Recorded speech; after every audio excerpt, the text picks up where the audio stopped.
বংশ পরম্পরায় প্রায় ৮০ বছর ধরে চা বিক্রি করা হয় এই চায়ের দোকানে। চা প্রেমীদের পদচারণায় এই স্থানটি মুখর থাকে সকাল থেকে রাত অবধি। ছোটবেলা থেকে বাবার সাথে কাজ করি। আমার দাদু ছিলেন, দাদুর সাথে বাবা করতেন, বাবার সাথে আমি করতাম। এখন বাবা অসুস্থ হয়, আমি করি।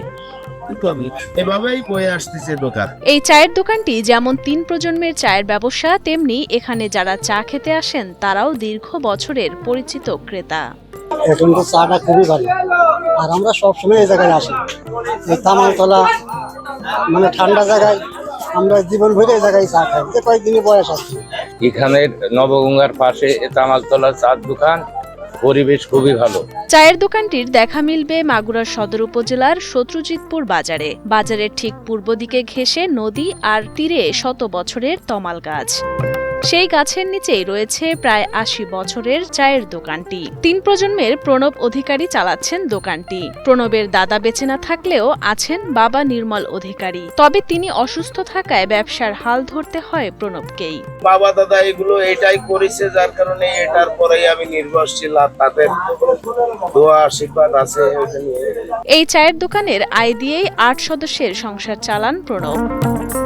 প্রতি কাপ রং চা বিক্রি হয় ৫ টাকায়, আর দুধ চা প্রতি কাপ বিক্রি হয় ১৫ টাকায়। বেচা কিনা কম বেশি যা আছে তাতে মোটামুটি আর কি সংসার চালানো যায়। বাবা আছেন অসুস্থ, তার চিকিৎসা আছে। মা আছেন অসুস্থ, তার চিকিৎসা আছে। স্থানীয়দের ভাষ্যমতে ১৯৫৫ সালের দিকে প্রণব অধিকারীর দাদা তারাপদ অধিকারী এখানে প্রথম চায়ের দোকান দিয়ে শুরু করেন চা বিক্রি। তখন থেকেই দোকানটি স্থানীয় লোকজনের মাঝে বেশ পরিচিত হয়ে ওঠে। আমি এই তমাল গাছ আমার জন্মের থেকে দেখতেছি, আমি ঠিক এই অবস্থা। আমার বয়স ৯৩। তাহলে সে ৯৩ বছর আগেও এই গাছের এই অবস্থাই ছিল। নবগঙ্গার সঙ্গে জড়িত এই চার দোকান অনেকে শান্তির জন্য, ঠান্ডার জন্য, একটু বসে থাকার জন্য, সময় কাটানোর জন্য এ জায়গা আসে। শত্রুজিতপুর বাজারটিও সেই ব্রিটিশ আমলের বাজার। সেখানে সপ্তাহে ২ দিন হাট বসে, আর এই প্রাচীন বাজারের অন্যতম কালের সাক্ষী এই তমাল গাছ। তবে গাছটির বয়স সম্পর্কে কেউ বলেন ১৫০ বছর, কেউ বলেন ২০০ বছর।